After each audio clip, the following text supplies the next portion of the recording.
Welcome to the Linear Relations unit. This is the first lesson for that, and this is just a review of how to plot points. And so in Math 9, as well as Foundations and Pre-Calculus 10, you'll be studying lines, and this is kind of an introduction to that.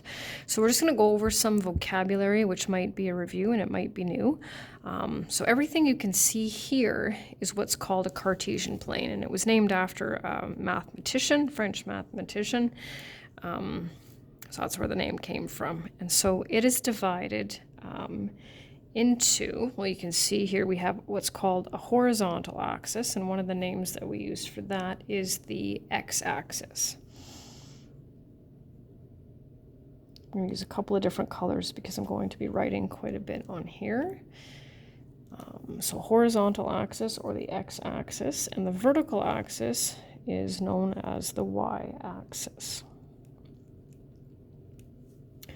So it's also divided into 4 sections, as you can see, that are separated by the axes, and they are known as quadrants. And when we label the quadrants, we use Roman numerals for those. And so quadrant 1 is in the upper right.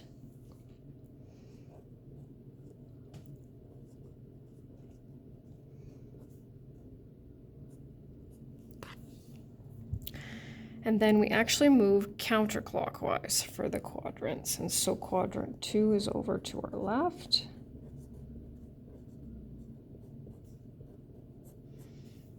You can see that. Quadrant 3 is below.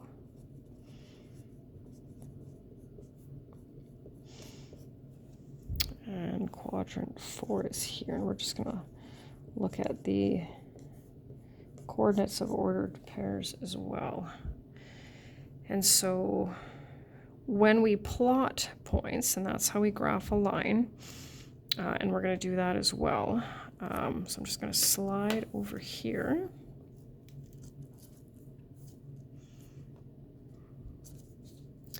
Can't quite get it to fit. There we go. So to plot points, and like I said, this is just a review. So we always start at the origin, and the origin is the point that's in the middle. And I think I'll just sneak over here and label that. So origin. So we start in the middle. And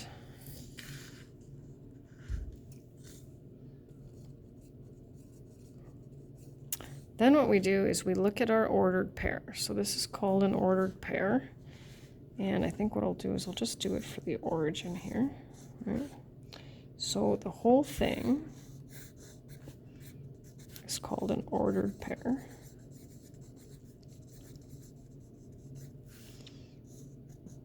And this is known as the x-coordinate, which is helpful because that's where we're going to move on the x-axis. And this one is known as the y-coordinate.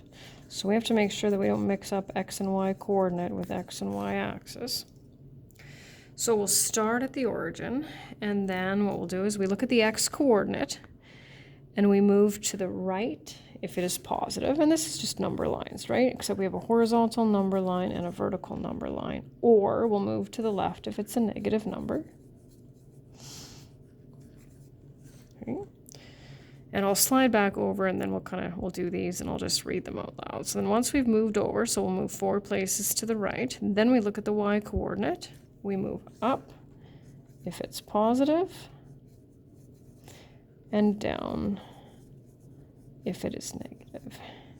And then we'll draw a dot, just similar to when we were shading in when we graphed inequalities, and then we'll label it with the capital letters. So we'll start with A. So A is 4, 1. So we'll start here. 1, 2, 3, 4, and 1. And of course, that's point A. And it doesn't matter if you put your capital A here, here, here, here, right? It doesn't matter where it is. It has to be a capital. It's a point. So it's not the variables that we're used to. So the second one, B, is 3, negative 5.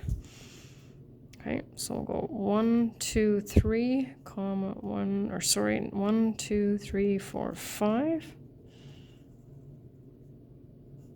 And that's B. And C is -2, -3. So now we have our first negative x-coordinate. So we'll go -1, -2, -1, -2, -3. D, -3 and 1. So -1, 2, 3.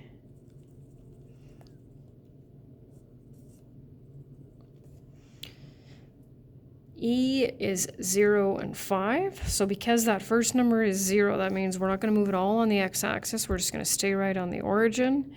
And then 5, 1, 2, 3, 4, 5. I'm just going to tuck my E over there. And then the last one is -2, 0. So that means I'll move -2 here on my x-axis, and I won't move it all on the y-axis. And then there's that. And then the only other thing that I need to add in there is, so in quadrant 1, if we have a point in quadrant 1, both our x-coordinate and our y-coordinate will be positive numbers.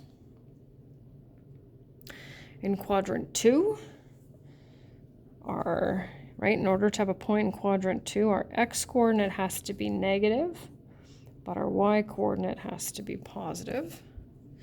Quadrant 3, negative, negative. And in quadrant 4, you can see we have different sign combinations here. And that's the end of the introduction.